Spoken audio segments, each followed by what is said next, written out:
بسم اللہ الرحمن الرحیم۔ السلام علیکم ورحمۃ اللہ وبرکاتہ۔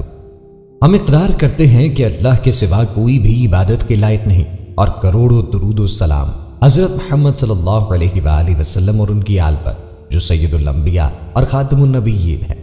اللہ رب العزت ہماری جان، مال، اولاد اور عزت کی حفاظت فرمائے، اور ہر قسم کی زمینی و آسمانی شر سے ہماری حفاظت فرمائے۔ پیارے دوستو، داماد رسول حیدر کرار، شیر خدا امیر المومنین حضرت سیدنا علی المرتضیٰ کرم اللہ وجہہ الکریم 13 رجب المرجب عام الفیل کے 30 سال بعد اور اعلان نبوت سے 10 سال قبل شہر مکہ کعبۃ اللہ شریف میں پیدا ہوئے۔ امیر المومنین حضرت علی کرم اللہ وجہہ الکریم بنی ہاشم کے چشم و چراغ تھے۔ یہ خاندان حرم کعبہ کی خدمات، سقائے زمزم کے انتظامات کی نگرانی اور حجاج کرام کے ساتھ تعاون و امداد کے لحاظ میں مکے کا ممتاز خاندان تھا۔ ملاوازی بنی ہاشم کو سب سے بڑا شرف اللہ تعالیٰ کی بارگاہ سے نصیب ہوا۔ وہ نبی آخر الزمان سرور عالم کی بافت ہے، جو دوسرے تمام اعزازات سے بلندتر ہے۔ حضرت علی رضی اللہ عنہ کے والد ابو طالب اور فاطمہ دونوں ہاشمی تھے۔ اس طرح حضرت علی نجیب الطرفین ہاشمی پیدا ہوئے۔ فاطمہ رضی اللہ عنہا مشرف با اسلام ہوئی اور ہجرت مدینہ کا شرف بھی حاصل کیا۔ انہوں نے مدینہ منورہ میں وفات پائی۔ حضور نبی پاک نے خود ان کے کفن دفن کے انتظامات فرمائے تھے، اور اپنا قمیص مبارک ان کے کفن میں شامل فرمایا، اور قبر کے تیار ہونے پر پہلے خود اس میں داخل ہوئے اور اسے متبرک فرمایا۔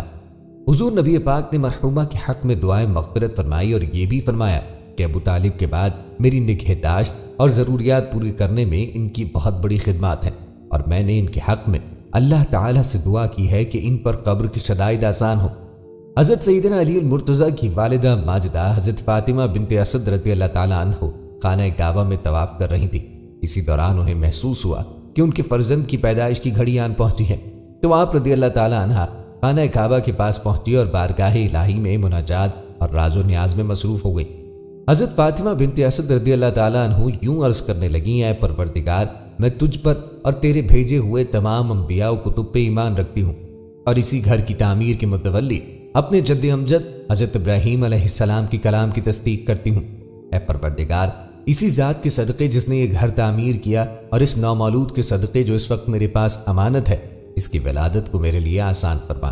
حضرت فاطمہ بنت اسد رضی اللہ تعالیٰ عنہ کی دعا ختم ہوئی تو اچانک دیوار کعبہ میں شگاف پڑ گیا، اور حضرت فاطمہ بنت اسد رضی اللہ تعالیٰ عنہ اسی شگاف کے راستے خانہ کعبہ میں داخل ہو گئی، اور یوں حاضرین و زائرین کی آنکھوں سے اوجھل ہو گئی، جبکہ دیوار کعبہ پہلے کی طرح باہم پیوست ہو گئی۔ مسجد حرام میں موجود لوگ خوفزدہ ہو گئے، اور انہوں نے خانہ کعبہ کا تالا کھولنے کی لاکھ کوششیں کی، مگر دروازہ نہ کھلا، اور بالآخر جان گئے کہ اس واقعے میں کوئی اہم راز ہے، اور اس ماجرے کا تعلق مشیت الہی سے ہے۔ دیوار کا جو نقطہ حضرت علی رضی اللہ تعالیٰ عنہ کی والدہ کے لیے شگافتہ ہوا تھا، اس کا نام مستجار ہے، اور وہ رکن یمانی کے ساتھ جڑا ہے۔ اس وقت سے اب تک 1450 سال گزر چکے ہیں، اور اس طویل مدت میں خانہ کعبہ کی بارہا تعمیر نو کی گئی ہے، حتیٰ کہ خانہ کعبہ کی دیواروں کے پتھر تک تبدیل کیے گئے، مگر ہر بار تعمیر نو اور پتھروں کی تبدیلی کے بعد بھی خانہ کعبہ اپنی مسکراہٹ نہیں بھولتا، اور دیوار میں پھر بھی وہی شگاف ظاہر ہو جاتا ہے۔ حضرت علی رضی اللہ تعالیٰ عنہ نے پیدا ہونے کے بعد 3 روز تک آنکھ نہ کھولی۔ آپ کی والدہ حضرت فاطمہ بنت اسد اور دوسرے لوگوں نے سمجھا کہ شاید بچہ بے نور ہے، مگر جب تیسرے روز سرکار مدینہ صلی اللہ علیہ وآلہ وسلم تشریف لائے اور حضرت علی رضی اللہ تعالیٰ عنہ کو اپنی آغوش میں لیا، تو آپ نے آنکھیں کھول دی اور جمال رسالت پہ پہلی نظر ڈالی۔ حضور نبی کریم علیہ السلام نے حضرت علی کو گلے لگایا اور یہ کہا کہ علی، جب تم میرے ہو تو میں بھی تمہارا ہوں۔ پھر حضور علیہ السلام نے اپنا لعاب دہن حضرت علی رضی اللہ تعالیٰ عنہ کے منہ میں دیا، اور آپ رضی اللہ تعالیٰ عنہ سیراب ہوئے۔ حضور نبی کریم علیہ السلام نے آپ کا نام علی تجویز فرمایا۔ حضرت علی کا نام علی کنیت ابو الحسن اور ابو تراب لقب حیدر قرار اور شیر خدا تھا۔ آپ رضی اللہ تعالیٰ عنہ کا لقب حیدر آپ کی والدہ ماجدہ حضرت فاطمہ بنت اسد رضی اللہ تعالیٰ عنہ نے رکھا، جس کا مطلب ہے شیر۔ اس کے ساتھ ہی حضرت علی رضی اللہ تعالیٰ عنہ کا لقب قرار نبی علیہ السلام نے خود رکھا۔ قرار کے معنی ہیں بار بار حملہ کرنے والا، کیونکہ حضرت علی رضی اللہ تعالیٰ عنہ دشمن پر بار بار حملہ کرتے تھے۔ حضرت علی رضی اللہ تعالیٰ عنہ کی جرأت و بہادری اور قوت و شجاعت کی وجہ سے آپ کو اسد اللہ یعنی شیر خدا کے لقب سے بھی یاد کیا جاتا ہے۔